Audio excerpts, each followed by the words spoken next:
Bonjour tout le monde. Donc, dans cette deuxième vidéo concernant la prise en main de STM32, donc on va attaquer le côté logiciel. En effet, pour pouvoir travailler avec le module STM32, le module développement STM32 F429 qu'on a décrit dans la première vidéo, on va utiliser l'environnement de développement STM32 Cube IDE. Et cette vidéo, donc, a pour but, c'est une courte vidéo de 2 ou 3 minutes. Elle a pour but de montrer la procédure de téléchargement et d'installation de cet environnement de développement. Donc c'est un outil logiciel qui est disponible en téléchargement libre sur le site de ST Microelectronics et le lien vous est donné ici. Mais avant de commencer par décrire la procédure de téléchargement et d'installation, je tiens à vous dire que le site offre une riche bibliothèque de cours en ligne concernant les produits STM et les outils logiciels STM. Donc le lien de, pour accéder à cette bibliothèque de tutoriels et de ressources, il est ici. Donc c'est STM Education. Donc comme on va voir ensemble, donc voilà. Donc il donne accès à plusieurs rubriques ici. Donc il y a 8 rubriques en tout. Moi personnellement j'ai consulté les 2 premières rubriques. Donc la première online training, donc elle propose, donc quand on clique dessus, elle propose des tutoriels de prise en main de plusieurs modules matériels de développement. Par exemple, le nôtre c'est STM32F4, F429 c'est F4. Malheureusement, on ne le retrouve pas ici, mais on retrouve d'autres modules en cas de besoin. C'est le STM32F7, H7, G4 et ainsi de suite.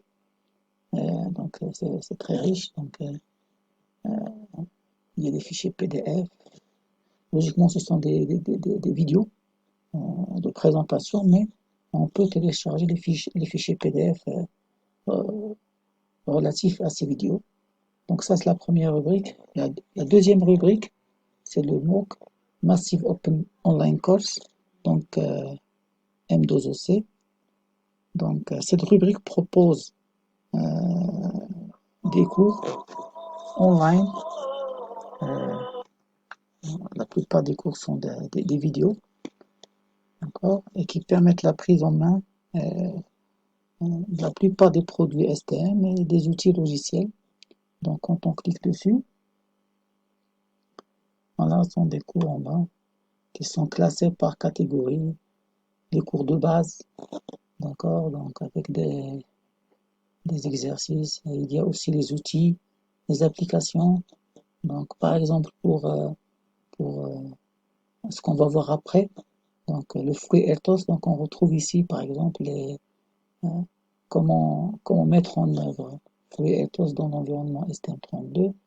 Donc vraiment ce sont des tutoriels qui sont très intéressants, donc qui facilitent la prise en main des différents outils parce qu'ils sont au format vidéo. D'accord. Donc on retrouve de tout. Voilà. Donc on revient à notre comment dire, le but de la vidéo. Ça veut dire, ça c'est entre guillemets. Donc le but de la vidéo c'est le, le téléchargement et l'installation de STM32 Cube IDE. Donc en cliquant sur le lien qui est fourni, donc c'est le site officiel. Donc on a accès à la page qui permettra de télécharger l'outil de développement. Donc sachant qu'il y aura euh, plusieurs voilà, j'ai attendu le téléchargement. Donc sachant qu'il y aura plusieurs installateurs. Donc on clique d'abord sur Get Software. Donc il vous donne accès aux différents installeurs qui dépendent bien sûr de la plateforme. Il y a le Debian Unix, MacOS. Donc nous, ce qui nous intéresse, c'est Windows. Donc on peut, si on veut choisir la version ici en cliquant sur Select Version, mais on va télécharger la dernière, Get Latest. Donc on clique pour télécharger cette version. Donc il me demande d'accepter les agreements. Alors là, c'est l'enregistrement. Donc si vous avez déjà un compte qui a été créé, donc vous pouvez vous identifier avec ce compte en cliquant ici. Sinon, on n'a qu'à saisir ici les différentes informations. D'accord?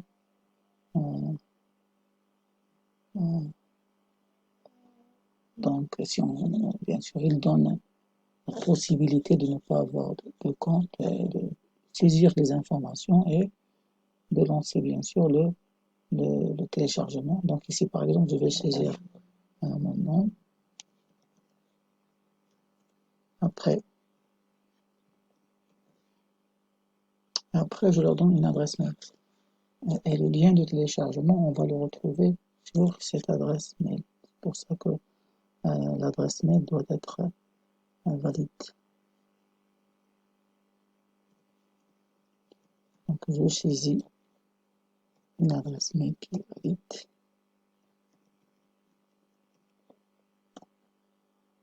Et je clique sur Download.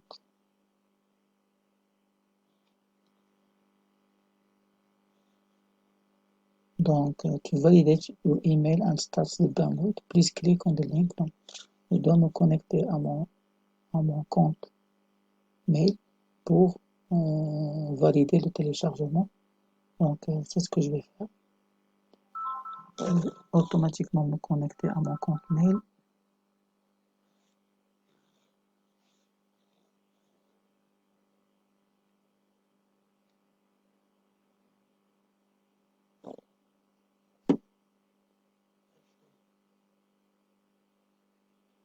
Et voilà, donc, j'ai retrouvé le mail qui a été envoyé par ST Microelectronics. Je clique dessus. Voilà, Start your software download et je clique sur Download now.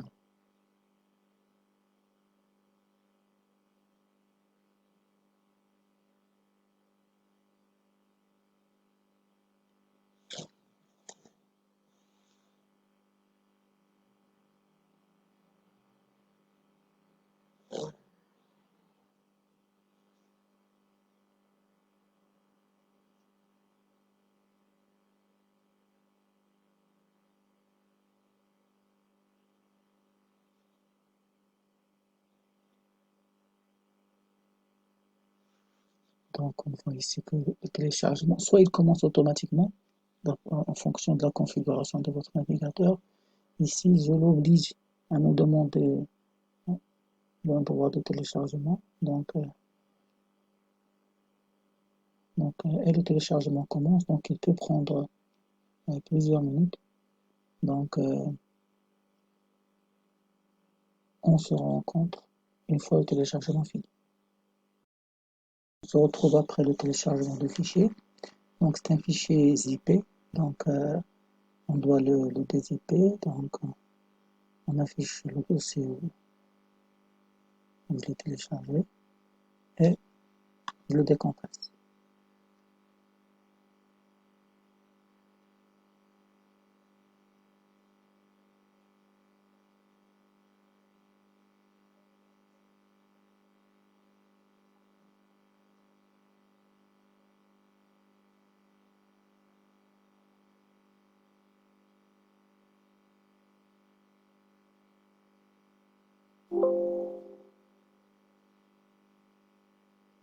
Voilà, donc après tout simplement, j'exécute le fichier d'installation.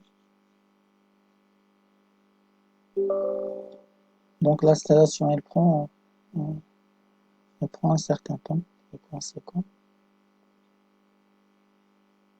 On accepte, on peut laisser le chemin par défaut ou choisir notre chemin. Moi, je vais laisser celui par défaut.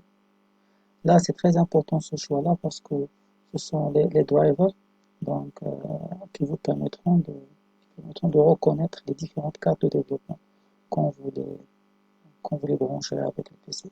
Par exemple, notre carte STM32 F429, donc c'est le ST-Link driver parce qu'on a vu qu'il utilise le programme debugger STM-Link version 2.1, je pense, ou 1.2. Donc cette partie-là, il faut la valider, elle est importante. Comme j'ai dit, l'installation prend un peu de temps. De temps en temps, il y a des fenêtres qui demandent votre avis. Donc, soit un driver va installer, soit non, vous cliquez tout simplement sur OK jusqu'à la fin de l'installation.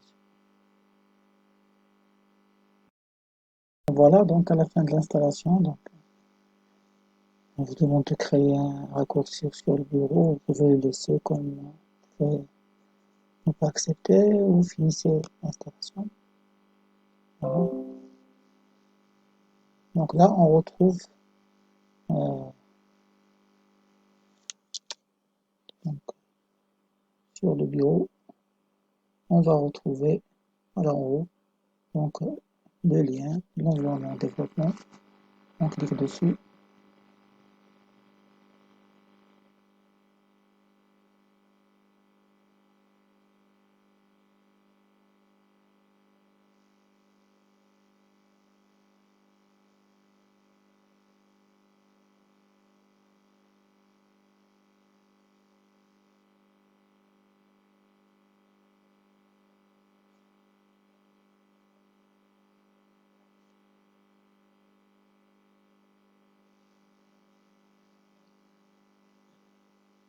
Là, il vous demande le workspace, c'est-à-dire l'environnement de travail, c'est-à-dire le dossier euh, dans lequel il va créer les projets que vous allez utiliser. Donc, soit vous laissez le chemin qu'il propose, soit par exemple, dans mon cas, je vais lui demander de créer un environnement de travail, workspace, dans des documents. Je vais appeler ça par exemple TP STM32.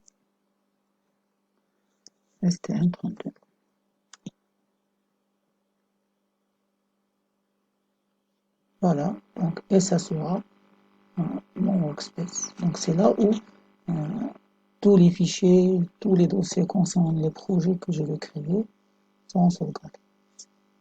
Et je lance. Bien sûr, je peux, à chaque nouveau lancement, il vous propose est-ce que vous voulez conserver le même workspace. Si c'est le cas, vous acceptez. Sinon, si vous voulez créer un autre workspace, c'est-à-dire un workspace pour chaque projet, donc vous écrivez. Donc voilà, qui vous donne accès bien sûr à un fichier PDF pour release note automatiquement, mais voilà l'environnement. Donc,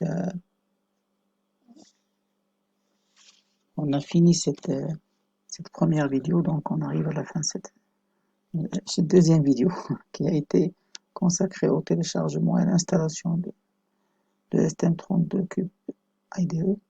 Donc, dans la prochaine vidéo, et la dernière vidéo, donc elle portera sur la prise au moins de cet environnement de développement, donc comment démarrer un nouveau projet STM32, et aussi comment travailler avec commander et avoir accès à l'interface GPU de notre microcontrôleur. Merci de votre attention.